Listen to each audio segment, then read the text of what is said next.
You're listening to IsReal News, 3 daily briefings on the Middle East and on global developments. From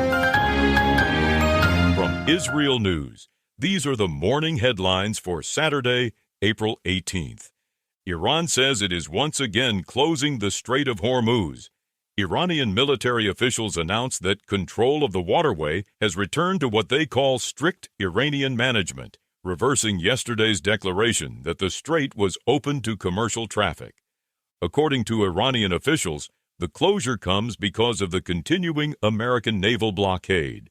They say the Strait of Hormuz will remain closed until the United States allows full freedom of movement for ships traveling to and from Iran.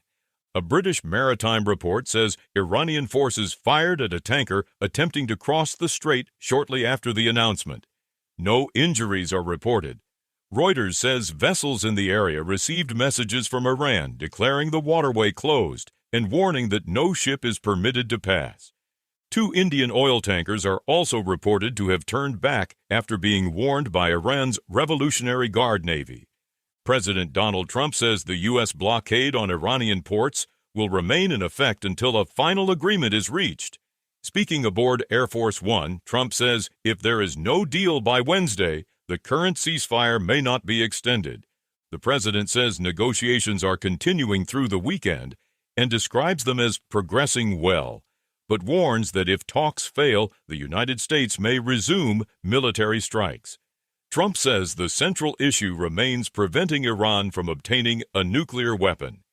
Iranian parliamentary speaker Mohammad Bagher Ghalibaf disputes Trump's version of events, saying that if the American naval blockade continues, the Strait of Hormuz will remain shut.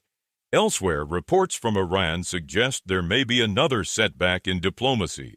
Iran's Tasnim news agency says Tehran has not agreed, at this point, to hold another round of negotiations. In Lebanon, Israel says its forces carried out strikes against militants in several areas of the south after they crossed the so-called Yellow Line and approached Israeli troops.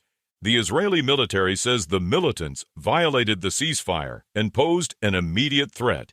Airstrikes and artillery fire are used in support of ground forces, and the military says additional terror infrastructure is destroyed. Israel also stresses that while President Trump has urged restraint in Lebanon, Israeli forces still have authority to act against direct threats to troops and civilians in northern Israel. French President Emmanuel Macron says a French soldier serving with UNIFIL was killed and 3 others were wounded in an attack in southern Lebanon. Macron says all evidence points to Hezbollah responsibility and calls on Lebanese authorities to arrest those responsible. Those are the latest headlines from IsReal News. Follow IsReal News for 3 daily briefings. Fast, factual, and to the point.